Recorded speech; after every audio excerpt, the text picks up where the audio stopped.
On the cold morning of March 15, 1989, at exactly 3:52 a.m., shift supervisor Bill Harrison discovered something that would haunt him for the rest of his life. A cup of coffee still steaming on the control panel of Unit 347 at the Baytown Refinery. The coffee was still hot. That single detail defied every logical explanation for what had happened in the 37 minutes since petroleum engineer David Martinez had made his final logbook entry.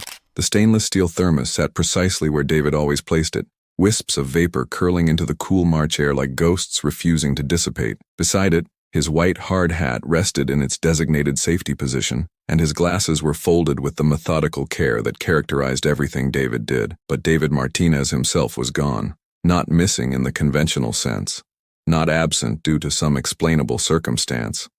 Gone, erased from existence as completely as if he had never walked into Unit 347 7 hours earlier.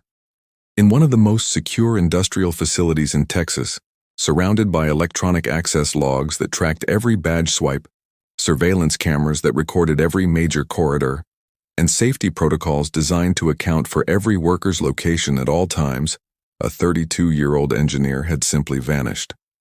The Baytown Refinery sprawled across 3,400 acres of Harris County coastline, a labyrinth of steel towers, processing units, and pipe networks that converted 584,000 barrels of crude oil into gasoline, jet fuel, and dozens of other petroleum products every single day. The facility operated with military precision, employing over 7,000 workers who understood that mistakes in this environment didn't just cost money, they could cost lives.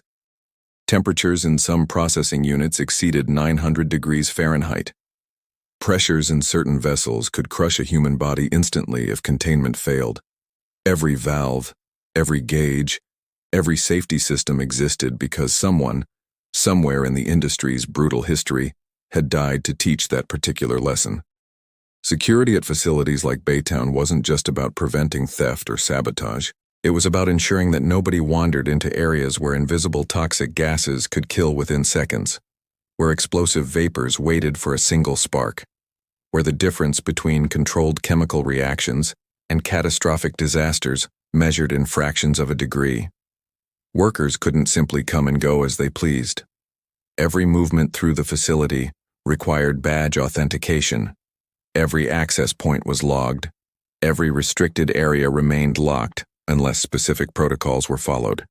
The system was designed to be foolproof. It had been refined through decades of industrial accidents, regulatory oversight, and corporate liability concerns until it became something approaching perfect. Nobody could enter Unit 347 without their badge being recorded. Nobody could leave without the same system documenting their departure.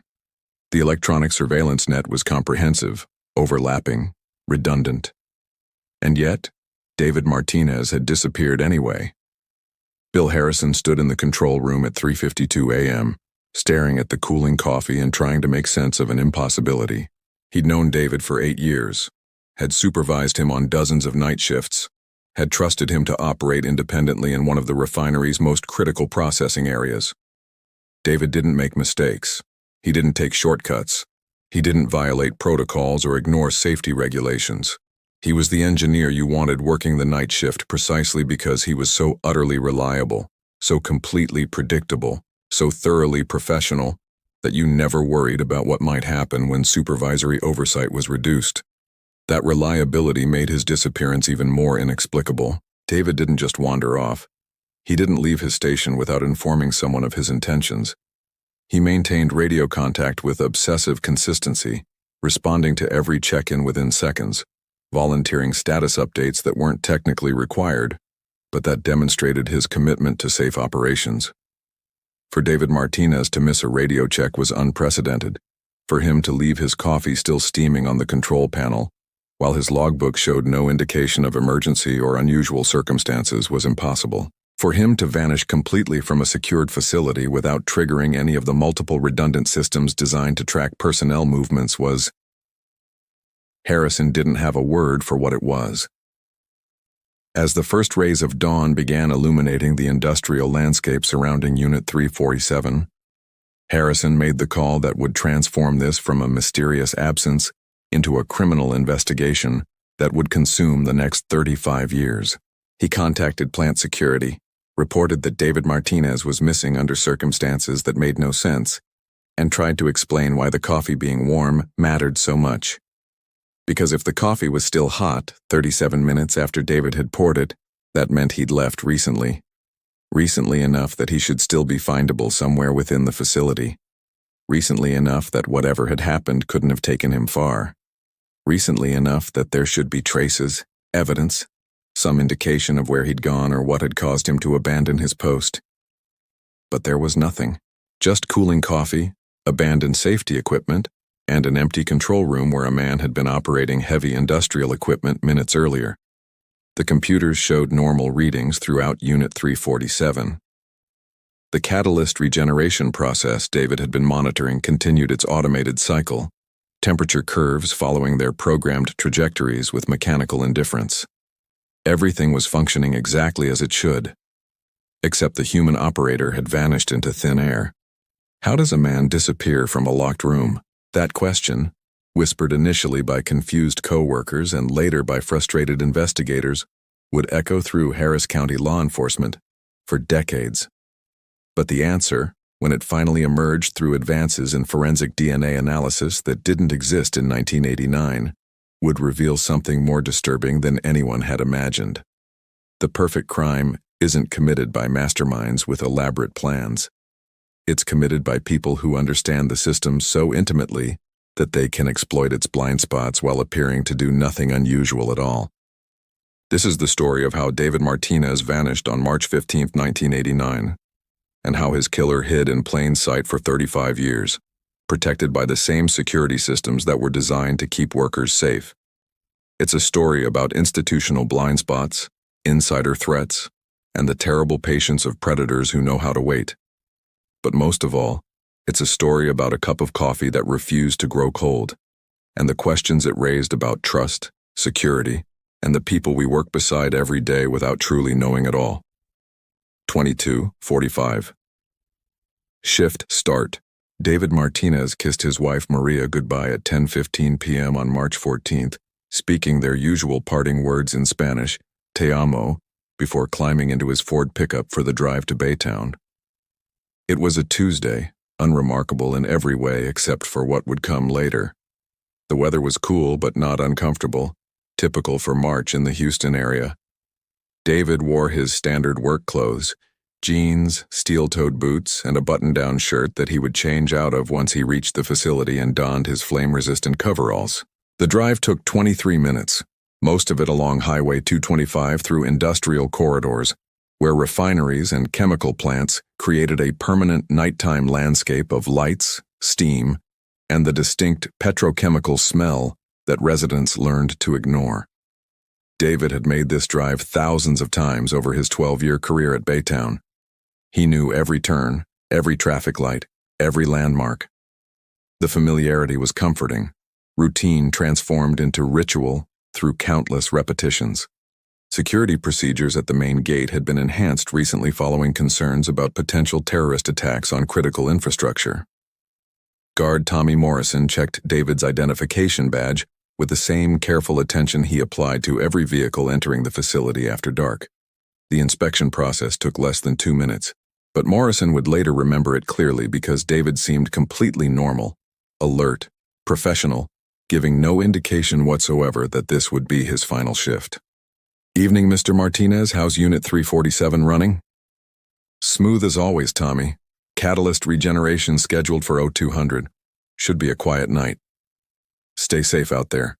Always do." That brief exchange represented the last normal interaction anyone would have with David Martinez. Within 5 hours, he would be gone, and Tommy Morrison would spend years wondering if there had been some sign he'd missed, some subtle indication in David's demeanor that something was terribly wrong. 23:30, first round inspection. David's first responsibility each night involved a comprehensive walkthrough of Unit 347, visually inspecting equipment that he monitored electronically from the control room. The catalytic cracking process converted heavy petroleum fractions into lighter, more valuable products through controlled application of extreme heat and chemical catalysts. It was a delicate balance, one that required constant human oversight, despite sophisticated automated systems.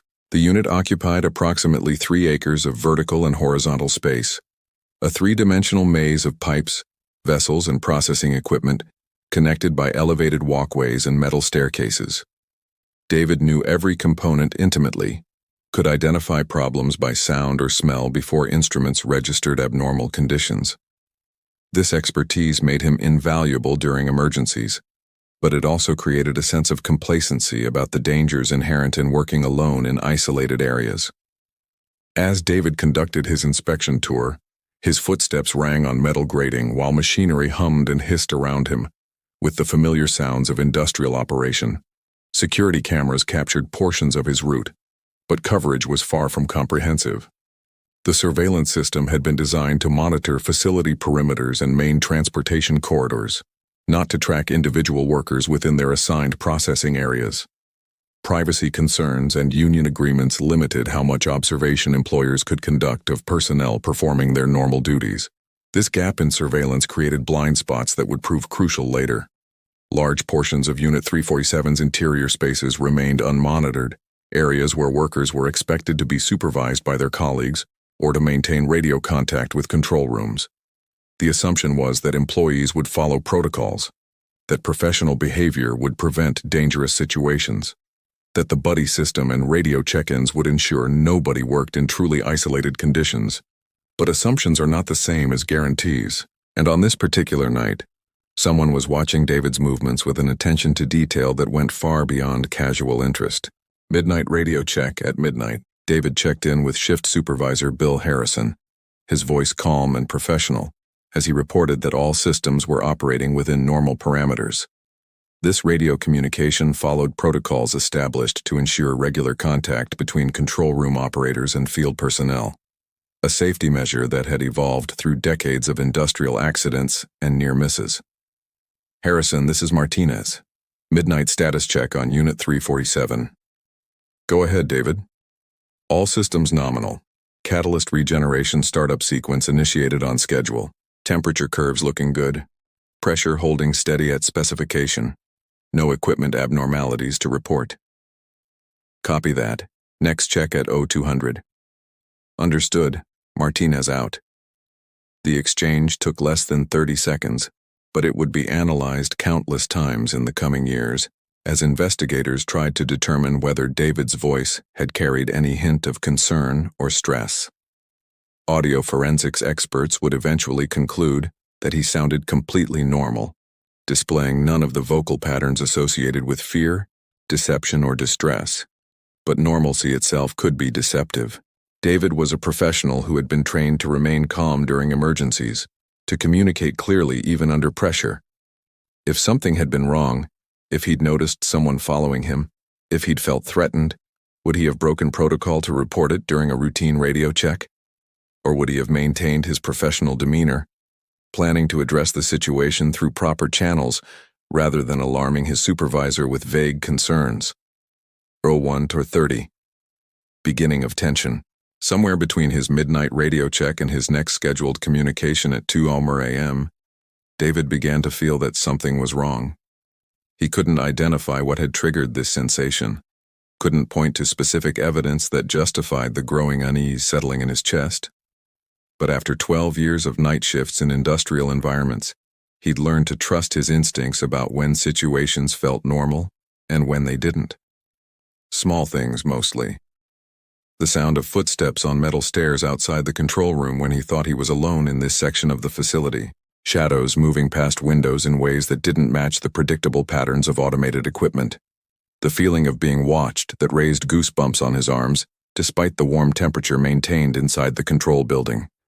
David told himself he was being paranoid, that fatigue and isolation were playing tricks on his perception. But the feeling persisted, intensifying as the night wore on.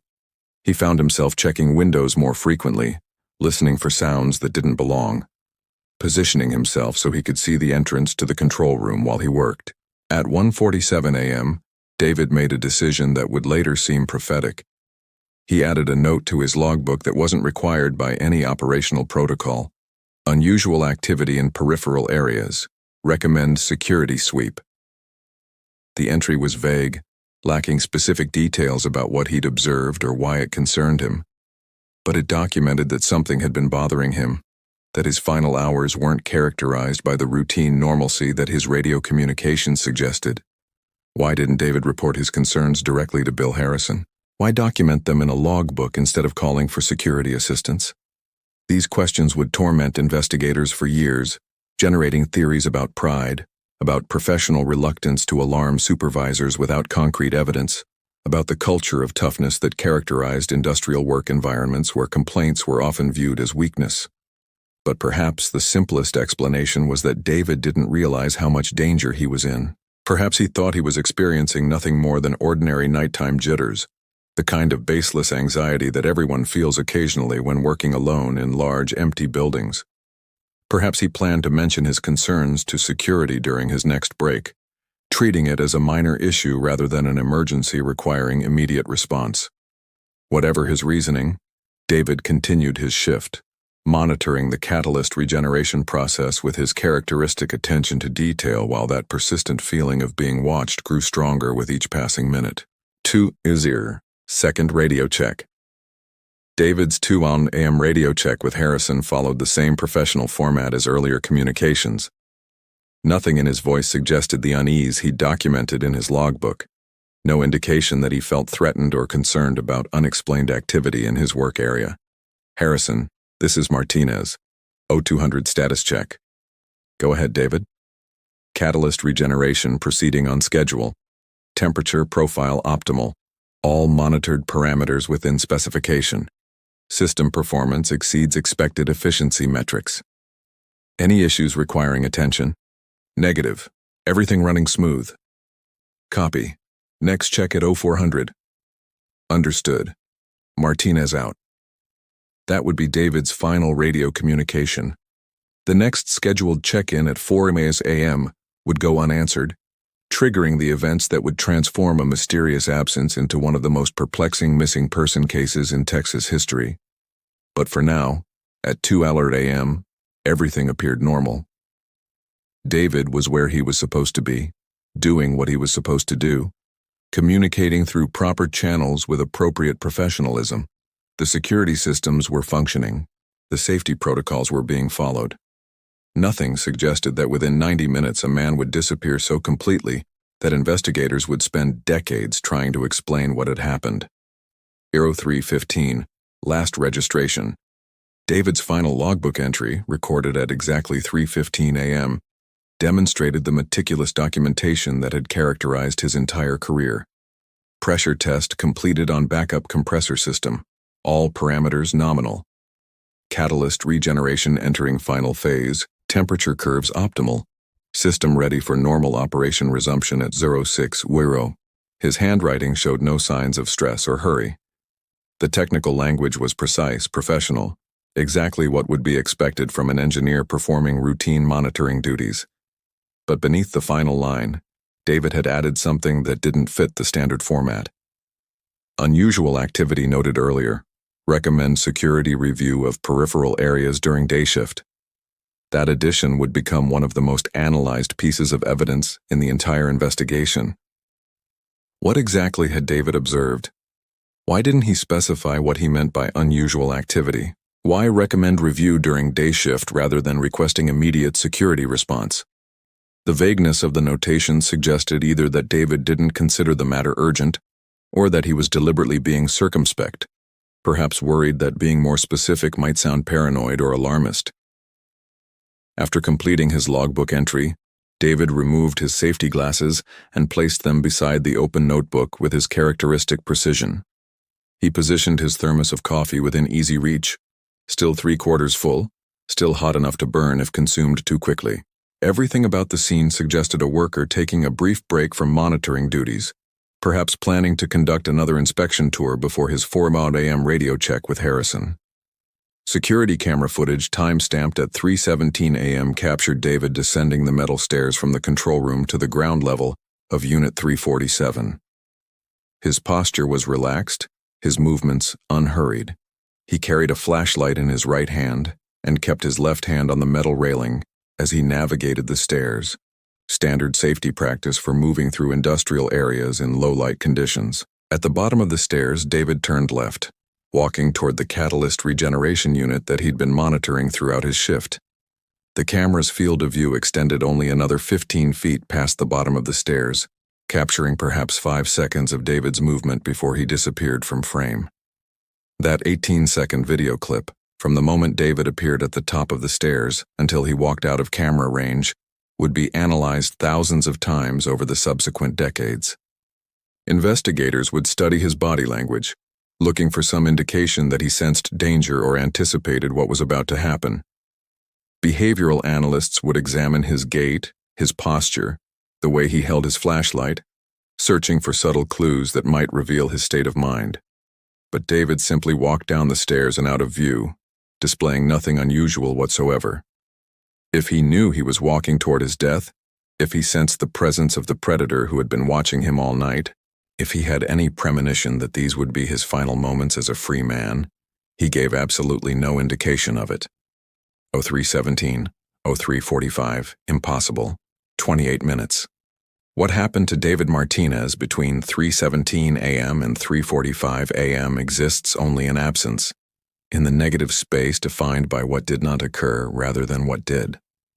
No cameras captured his movements after he walked out of frame at the bottom of the stairs. No electronic access logs recorded him entering restricted areas.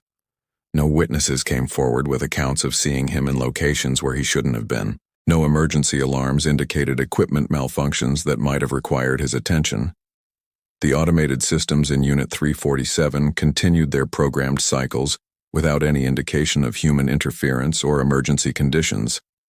The catalyst regeneration process proceeded through its final phases, temperature curves matching their predicted trajectories with machine precision. Pumps circulated thousands of gallons of petroleum products through networks of pipes. Pressure vessels maintained their specified operating parameters. Everything functioned exactly as it should have, as if David was still at his post monitoring the equipment, making minor adjustments, ensuring that chemical reactions remained within safe boundaries. But David was no longer monitoring anything. Somewhere within that 28-minute window, he encountered something, or someone, that ended his career, his life, and his family, his peace of mind, with a completeness that would haunt Harris County for the next 35 years. Investigators would eventually develop multiple theories about what might have occurred during those missing minutes. Perhaps David had observed something suspicious and gone to investigate, walking into a confrontation that escalated beyond his ability to control. Perhaps someone had lured him to a remote area with a fabricated equipment emergency, exploiting his professional sense of responsibility. Perhaps he'd been ambushed while conducting a routine inspection tour, overwhelmed before he could call for help or trigger any of the alarm systems designed to summon assistance during emergencies.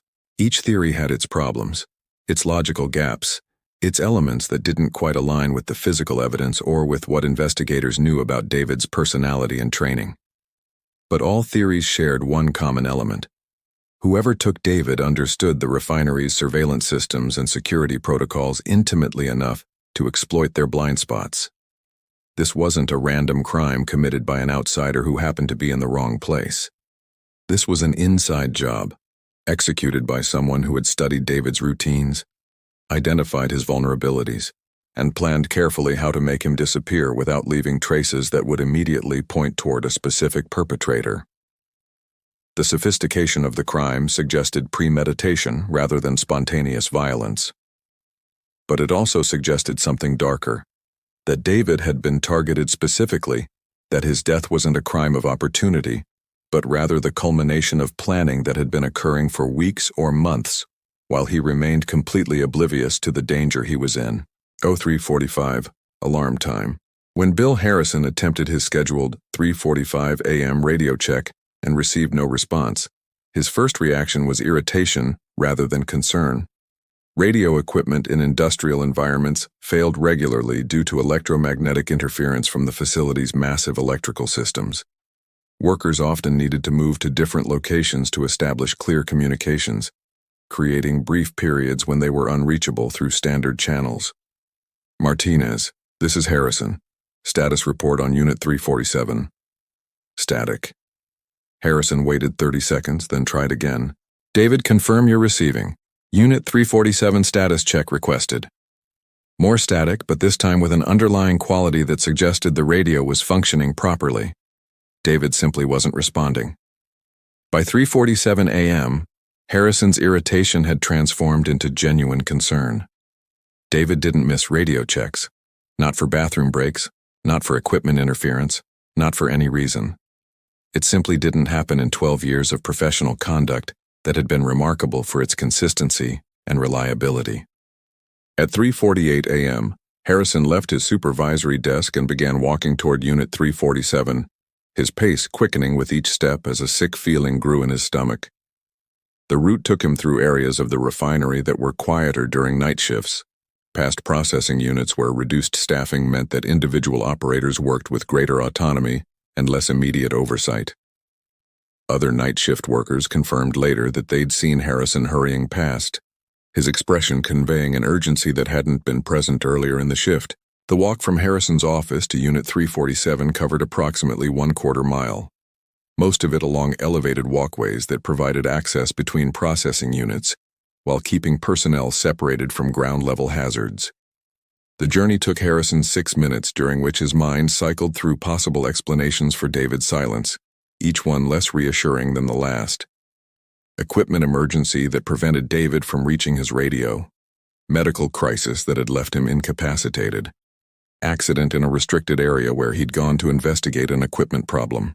Each scenario was bad, but they were all preferable to the alternative that was beginning to form in Harrison's mind. That David's failure to respond meant something worse than mechanical malfunction or personal injury, that someone or something had actively prevented him from communicating. 03:52. Moment of discovery. Bill Harrison entered the control room of Unit 347 at 3:52 a.m. and immediately knew that something was profoundly wrong. The space was empty, but in a way that suggested recent occupation, as if David had stepped away moments earlier and might return at any second. His hard hat sat on the control panel in precisely the position where safety protocols required it to be placed when conducting certain types of equipment operations. His thermos of coffee, still radiating enough heat to produce visible steam in the cool air, testified to his recent presence.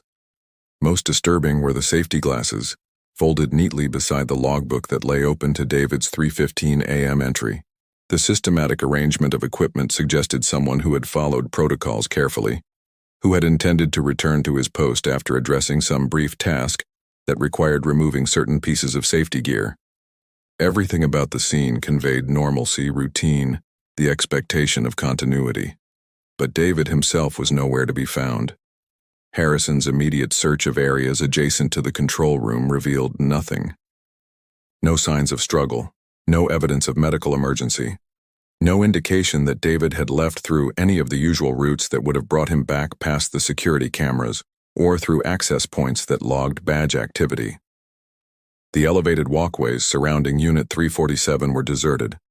Ground-level equipment areas showed no signs of recent human activity. Safety regulations prevented Harrison from entering confined spaces or active processing zones where toxic atmospheres might exist, but these areas were typically off-limits to personnel anyway, except during scheduled maintenance when atmospheric testing had confirmed safe conditions.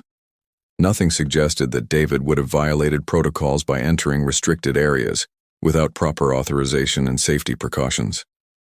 At 3:58 a.m., Harrison made the call that would transform David's absence from an unexplained situation into a criminal investigation that would consume decades. He contacted plant security, explaining that one of his operators was missing under circumstances that made no sense, that the abandoned equipment suggested recent presence, but provided no clues about destination or intention. "This is Supervisor Harrison, Unit 347. I need to report a missing operator." David Martinez was scheduled for radio check at 03:45 and failed to respond. "I'm currently in his control room. His equipment is here, his coffee is still hot, but Martinez is nowhere in the immediate area." "Have you attempted to locate him in surrounding areas?" Affirmative. No visual contact within normal patrol range. No response to verbal call-out. Equipment shows no signs of emergency or unauthorized access to restricted zones. Copy that. Initiating emergency response protocol. All units, we have a missing operator in Unit 347 sector. Begin systematic search of all accessible areas. This is not a drill. Within minutes, the emergency response would mobilize night shift personnel throughout the facility, beginning a search operation that would eventually involve over 200 people examining every accessible space within the 3,400-acre refinery complex. But even as workers fanned out with flashlights and portable radios, calling David's name into the industrial darkness, a terrible understanding was settling over those who knew him best. David Martinez hadn't wandered off due to confusion or disorientation. He hadn't left voluntarily to address some personal emergency. Something had taken him, and whatever it was had done so with such precision that it left behind no evidence except a cup of coffee that refused to grow cold. The impossible had occurred in one of America's most secure industrial facilities, and 35 years would pass before anyone understood how completely that impossibility had been engineered by someone who knew the system well enough to make a man vanish while appearing to do nothing unusual at all. 06 a.m. Expanding search. As dawn broke over the Baytown Refinery on March 15, 1989, the facility that normally operated with mechanical precision had transformed into a scene of controlled chaos. Over 60 workers from both night and arriving day shifts were now searching for David Martinez, their efforts coordinated by Plant Security Chief Robert Walsh, who had arrived at 4:15 a.m. to find his carefully designed security systems turned into a puzzle that made no sense. Walsh brought 23 years of industrial security experience to this crisis, including military police training and a sophisticated understanding of threat assessment. He'd designed security protocols for facilities from Texas to Alaska, always operating under the assumption that threats came from outside, potential terrorists, industrial spies, or criminals seeking to steal valuable petroleum products. But David's disappearance challenged that fundamental assumption in ways that Walsh found deeply disturbing. Somebody explained to me how a man disappears from Unit 347 without triggering any of my security systems, Walsh demanded during the emergency briefing he'd called in the plant manager's conference room. Around the table sat shift supervisors, security personnel, and representatives from human resources and operations management, all of them looking shell-shocked as they confronted an impossibility that could not be explained away. Bill Harrison spoke first, his voice hoarse from hours of calling David's name through the industrial maze surrounding Unit 347. "I've supervised David Martinez for 8 years. He doesn't take unauthorized breaks. He doesn't leave his post without notification. He responds to radio checks within seconds. Everything about this situation violates 12 years of documented behavior patterns." "Could he have had a medical emergency?" asked Janet Reynolds, the human resources manager. "Heart attack, stroke, something sudden that made him disoriented?" "Then where's his body?"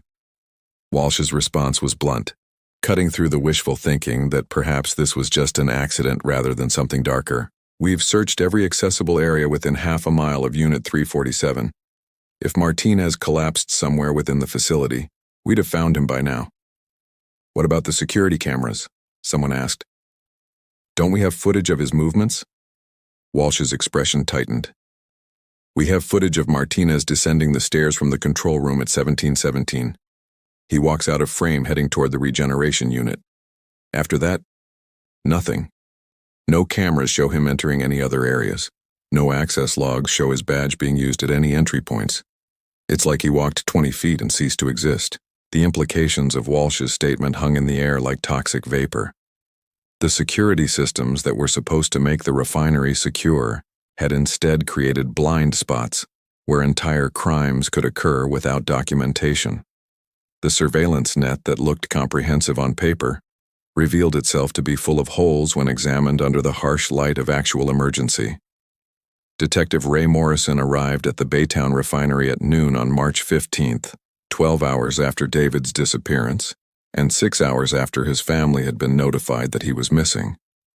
Morrison brought 15 years of investigative experience with the Harris County Sheriff's Department, but within an hour of beginning his preliminary investigation, he realized he was dealing with something far more sophisticated than the typical missing person cases that usually crossed his desk. The refinery's security architecture revealed itself through the documents that Walsh provided: access control logs, camera placement diagrams, shift schedules, and maintenance records that documented every modification to the facility's surveillance systems over the previous decade. Morrison spread these materials across a conference table and began the painstaking work of understanding how someone could exploit this system to commit what appeared to be a perfect crime. The electronic access control system tracked badge activity at major entry and exit points throughout the facility. Workers couldn't move between different security zones without their credentials being recorded. But within individual zones, within Unit 347 for instance, movement was largely unmonitored. The system had been designed this way deliberately, balancing security concerns against operational efficiency and worker privacy considerations. The camera network provided broader coverage but with significant gaps. Surveillance focused on facility perimeters, main transportation corridors, and areas where valuable products might be vulnerable to theft. But the interior spaces of processing units received minimal monitoring, with cameras positioned to capture major pathways rather than specific work locations. The reasoning had seemed sound. Workers in these areas were supervised by shift leaders who maintained radio contact, so comprehensive video surveillance was considered unnecessary and potentially invasive. "Your security system was designed to keep people out," Morrison told Walsh during their afternoon conference. "But whoever took Martinez was already inside. They knew where your cameras were positioned because they probably walked past them every day. They understood your access control protocols because they used them routinely.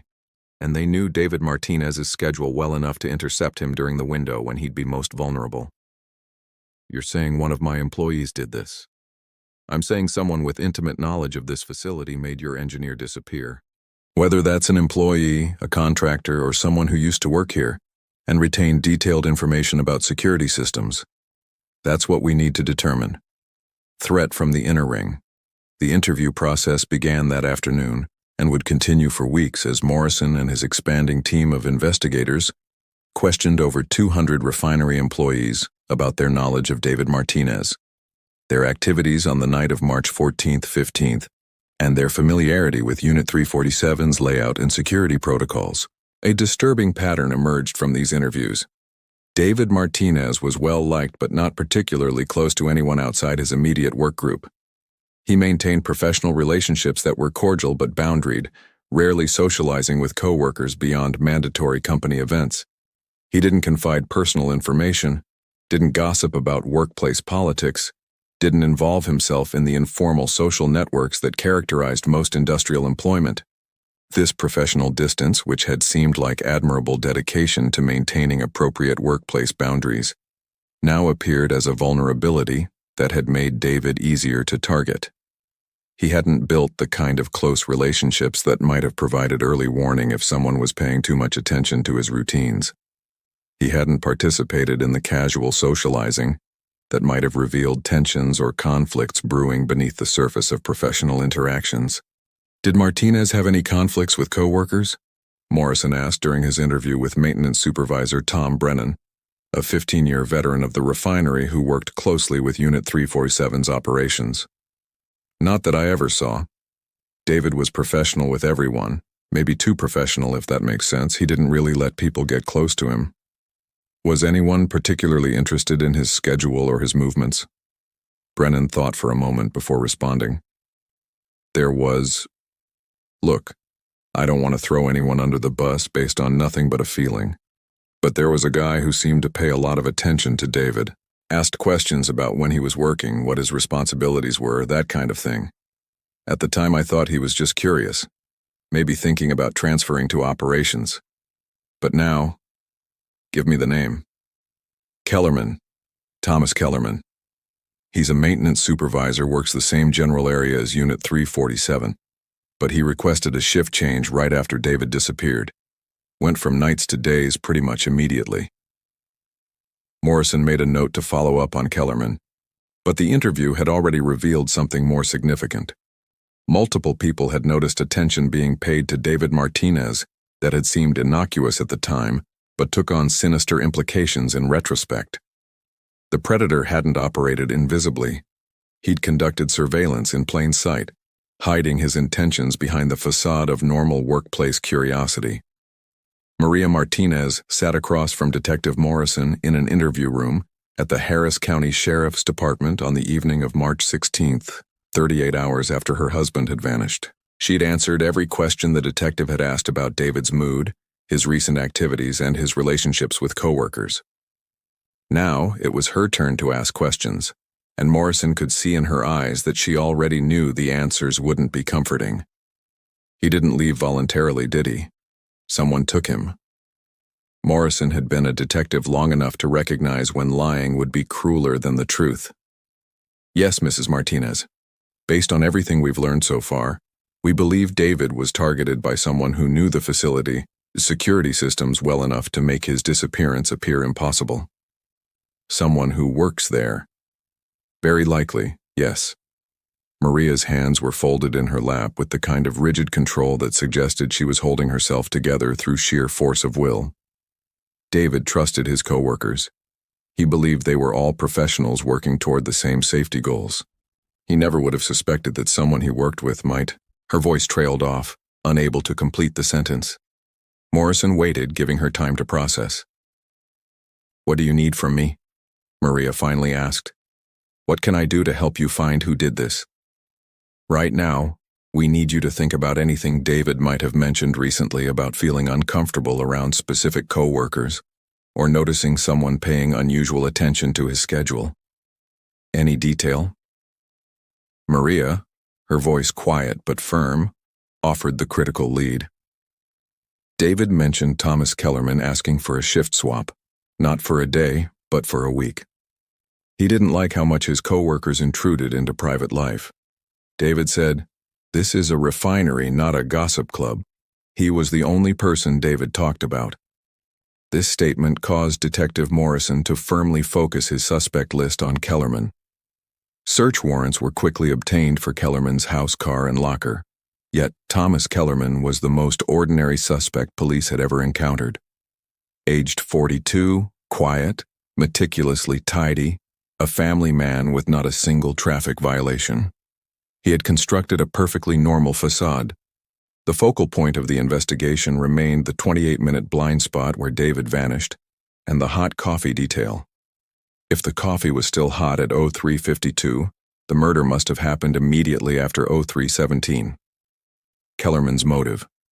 During interrogation, Kellerman admitted he found David Martinez arrogant and had lost his promotion because David reported a faulty repair procedure. The motive was not a complex crime, but professional revenge. The impossibility of physical evidence. No trace of David Martinez was found in Kellerman's immediate property. That is, until detectives realized that Kellerman, a maintenance supervisor for 15 years, knew the system better than David did. Detective Morrison returned to Plant Security Chief Robert Walsh. Was there a staff break room in Unit 347? A small locked room outside the main camera's range? Walsh confirmed. Yes, a small storage room built in the 1970s. Only the maintenance crew had a key. It was hypothesized that Kellerman waited for David to descend at 03:17 and lured him to this room. He then killed David with a heavy object. But what about the coffee? The coffee and the system vulnerability. Kellerman's plan to perfect the murder relied on his intimate knowledge of the refinery's emergency security protocols, shift change timing. Kellerman committed the murder at 03:17, just before Harrison's radio check, 03:45. The hot coffee trap. Immediately after hiding David's body, Kellerman placed a small magnetic tag on a security sensor on Unit 347's main control panel. This tag caused the sensor to register a faulty reading. The security protocol. When Harrison couldn't reach David at 03:45, the refinery's protocol assumed the operator was preoccupied due to equipment failure. Kellerman gave himself just enough time to quickly return and remove the tag at 03:50. The misleading evidence. The fact that the coffee was still hot when Harrison arrived at 03:52 created the illusion that David had left only a few minutes ago, not 37 minutes ago. Kellerman had deliberately used the coffee's temperature to mislead the police timeline. 35 years later, in 2024, during the dismantling of the Baytown Refinery, a final inspection of the concrete floor beneath the old storage room revealed a dried bloodstain belonging to David Martinez using new DNA technology. This evidence was combined with microscopic industrial lubricant residue found in the old Ford pickup truck Kellerman had sold in 1995. David E.'s lifeless body had been transported out of the refinery using Kellerman's old, dirty equipment transport vehicles and dumped in the swamp area west of Baytown. David's remains were found 35 years later to be returned to his family. Thomas Kellerman, at 77 years old in 2024, was sentenced to life without the possibility of parole for the murder of David Martinez. The court emphasized that he had exploited the security of the system for his personal revenge. David Martinez's story became a painful lesson that security in the corporate world cannot be achieved only with walls and cameras. The greatest threat can come from the places we trust the most and the people who seem the most ordinary, even from the desk right next to ours. As Maria Martinez walked out of the courtroom, she carried not a coffee cup, but the certainty of the truth, knowing her husband had finally found peace after 35 years.